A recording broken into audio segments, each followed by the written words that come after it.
ஆதியாகமம் அதிகாரம் 9 வசனம் 1.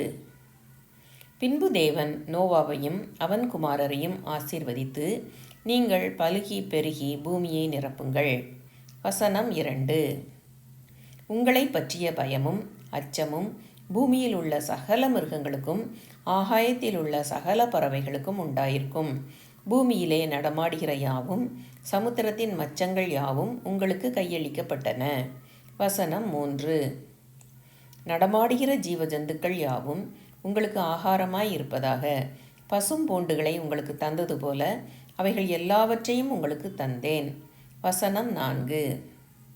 மாம்சத்தை அதன் உயிராகிய இரத்தத்தோடே புசிக்க வேண்டாம். வசனம் 5. உங்களுக்கு உயிராயிருக்கிற உங்கள் இரத்தத்திற்காக பழி வாங்குவேன். சகல ஜீவ ஜந்துக்களிடத்திலும் மனுஷனிடத்திலும் பழி வாங்குவேன். மனுஷனுடைய உயிருக்காக அவனவன் சகோதரனிடத்தில் பழி வாங்குவேன். வசனம் 6. மனுஷன் தேவசாயலில் உண்டாக்கப்பட்டபடியால் மனுஷனுடைய இரத்தத்தை எவன் சிந்துகிறானோ அவனுடைய இரத்தம் மனுஷனாலே சிந்தப்பட கடவது. வசனம் 7. நீங்கள் பலுகி பெருகி பூமியிலே திரளாய் வர்த்தித்து விருத்தியாகுங்கள் என்றார். வசனம் 8. பின்னும் தேவன் நோவாவையும் அவன் குமாரரையும் நோக்கி. வசனம் 9. நான் உங்களோடும் உங்களுக்கு பின்வரும் உங்கள் சந்ததியோடும். வசனம் 10. உங்களோடே பேழையிலிருந்து புறப்பட்ட சகல ஜீவஜந்துக்கள் முதல் இனி பூமியில் உண்டாகப் போகிற சகல ஜீவஜந்துக்கள் பரியந்தம் பறவைகளோடும் நாட்டு மிருகங்களோடும் உங்களிடத்தில் இருக்கிற பூமியில் உள்ள சகல காட்டு மிருகங்களோடும் என் உடன்படிக்கையை ஏற்படுத்துகிறேன். வசனம் 11.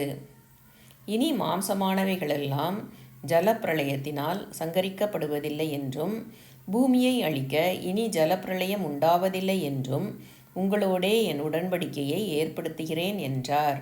வசனம் 12.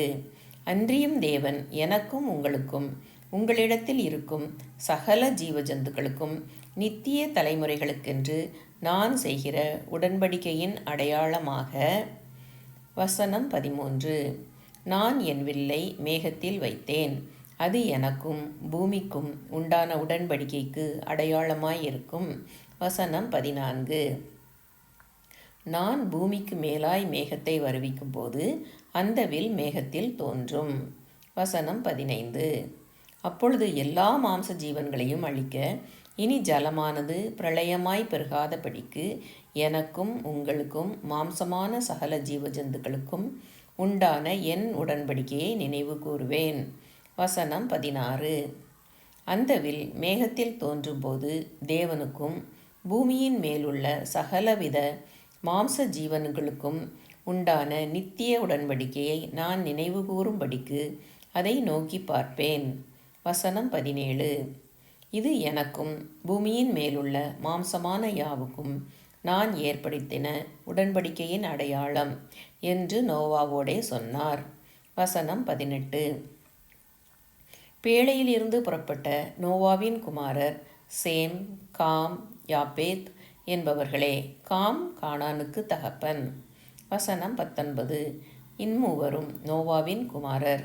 இவர்களாலே பூமியெங்கும் ஜனங்கள் பரம்பினார்கள். வசனம் 20.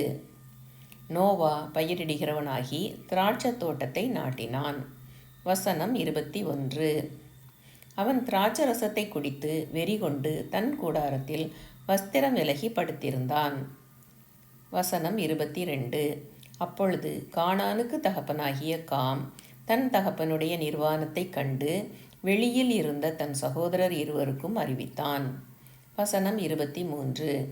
அப்பொழுது சேமும் யாப்பேத்தும் ஒரு வஸ்திரத்தை எடுத்து தங்கள் இருவருடைய தோள் மேலும் போட்டுக்கொண்டு பின்னிட்டு வந்து தங்கள் தகப்பனுடைய நிர்வாணத்தை மூடினார்கள். அவர்கள் எதிர்முகமாய் போகாதபடியினால் தங்கள் தகப்பனுடைய நிர்வாணத்தை காணவில்லை. வசனம் 24. நோவா திராட்சரசத்தின் வெறி தெளிந்து விழித்தபோது தன் இளையகுமாரன் தனக்கு செய்ததை அறிந்து. வசனம் 25. கானான் சபிக்கப்பட்டவன், தன் சகோதரரிடத்தில் அடிமைகளுக்கு அடிமையாயிருப்பான் என்றான். வசனம் 26. சேமுடைய தேவனாகிய கர்த்தருக்கு ஸ்தோத்திரம் உண்டாவதாக. கானான் அவனுக்கு அடிமையாயிருப்பான்.